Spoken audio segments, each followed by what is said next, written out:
नमस्कार दोस्तों, कैसे हैं आप सब। आज का मेरा टॉपिक है गाड़ियों से ही संबंधित है। विज़न 2027 राजनीति कह लीजिए, देश की भलाई कह लीजिए। अगर मैं प्राइम मिनिस्टर होता ऐसा कह लीजिए, क्योंकि मेरे जो पिछले 2 व्लॉग हैं वो देश की भलाई के लिए हैं, देश की जनता के लिए हैं। अगर मैं पीएम होता तो मैं क्या क्या करता, वो सारी चीज़ें मैं अपने थॉट्स, जितने भी मेरे विचार हैं वो सारे मैं इस व्लॉग के ज़रिए आप तक पहुंचा रहा हूं।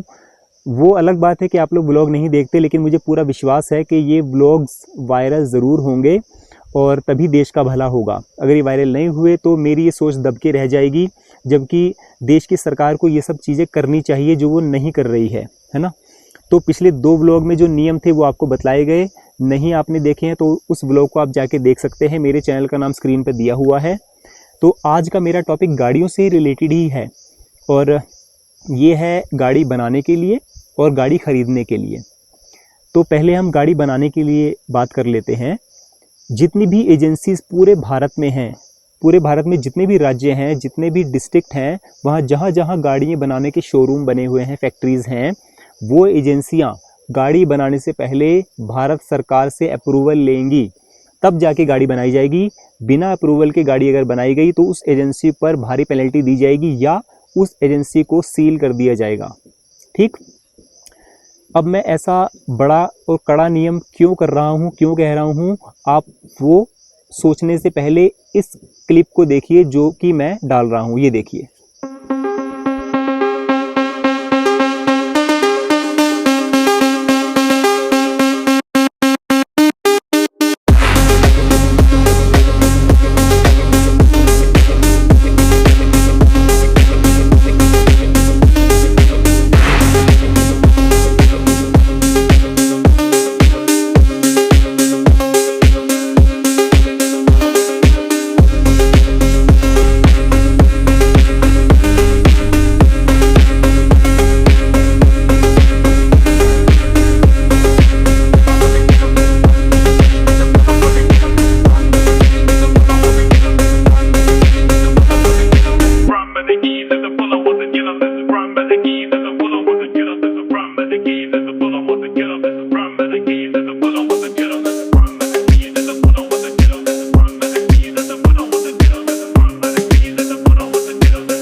आपने सारे वीडियोस देखे कि सड़कों पे गाड़ियां कितनी बुरी तरह से चल रही हैं, है ना।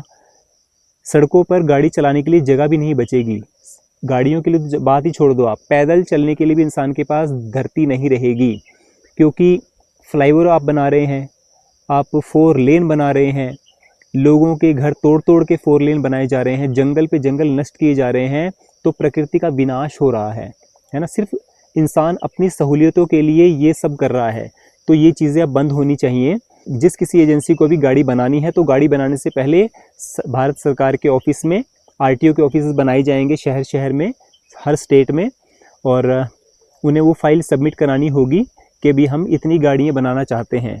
तब ये भारत सरकार तय करेगी, यानी प्राइम मिनिस्टर की तरफ से या वहाँ के बड़े ऑफिसर जो निचले पोस्ट के ऑफिसर होते हैं वो ये तय करेंगे कि आपको अप्रूवल देना है या नहीं देना है, कि आपने गाड़ी बनानी है तो कितनी बनानी है। ठीक। उसके बाद दूसरा नियम आ जाता है गाड़ी खरीदने के बारे में।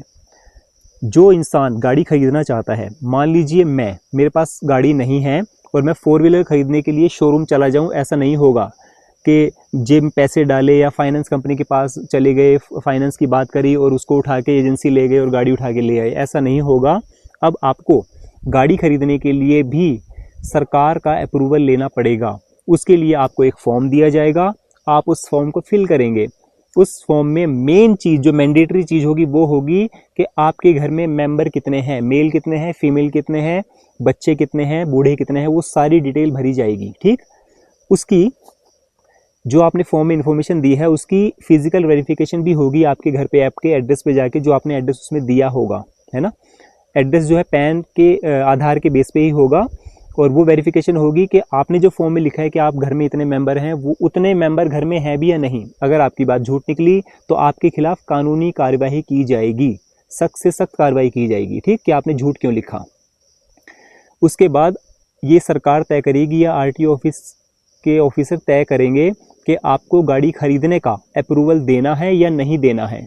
ये जो गाड़ी खरीदने का मैंने नियम बोला है आपको, इससे रिलेटेड व्लॉग कि एक घर में कितनी गाड़ियां होनी चाहिए, ये व्लॉग पहले बन चुका है, आप उसको जाके देख सकते हैं। उस व्लॉग का जो थंबनेल में लिखा होगा कि एक गाड़ी 5 लोग नियम या 5 लोग एक गाड़ी नियम, ठीक, ऐसा थंबनेल उसमें रखा हुआ है, आप टाइटल जाके देख सकते हैं। तो जो आपने सड़क पे गाड़ियों का रश देखा, पैदल इंसान भी आगे जो है चल नहीं पाएगा, क्योंकि एक गाड़ी अगर एजेंसी बना देती है, आप वो गाड़ी खरीद लेते हैं, तो उस गाड़ी की उम्र कम से कम 15 साल तो है ही। दिल्ली में तो गाड़ियाँ जो हैं 10 साल के बाद रिजेक्ट कर देते हैं। हिमाचल को मैं लेके देखूँ, मैं और स्टेट की बात नहीं कर रहा क्योंकि मैं हिमाचल में रहता हूँ और दिल्ली का मालूम है, तो हिमाचल को देखें तो 10 साल तो चलो मिनिमम होता है, लेकिन 15 साल तक उसको बढ़ा सकते हैं। 15 साल से बाद भी जो है हिमाचल सरकार उसको चलाने के लिए परमिशन नहीं देती है। तो कम से कम 15 साल तो गाड़ी सड़क पे रहेगी ना। जब एजेंसी गाड़ी बनाती रहेंगी, आप गाड़ी खरीदते रहेंगे, तो धरती तो उतनी ही है ना। ऐसा तो है नहीं कि धरती जो हम खरीदे जा रहे हैं धरती बढ़ रही है, ऐसा तो है नहीं। धरती जितनी आपको मिली है, भारत की जो सीमा मिली है आपको तो उसी पे गाड़ी चलानी है ना। जब वो सीमाएं खत्म हो जाएंगी तब आप गाड़ी कहाँ चलाएंगे? फ्लाईओवर कितने बना लेंगे? आए दिन बरसातों में आप देखते हैं कि फ्लाईओवर टूट गए, लैंडस्लाइड्स हो गए, पहाड़ गिर गया, पेड़ गिर गया, इतने एक्सीडेंट्स होते हैं।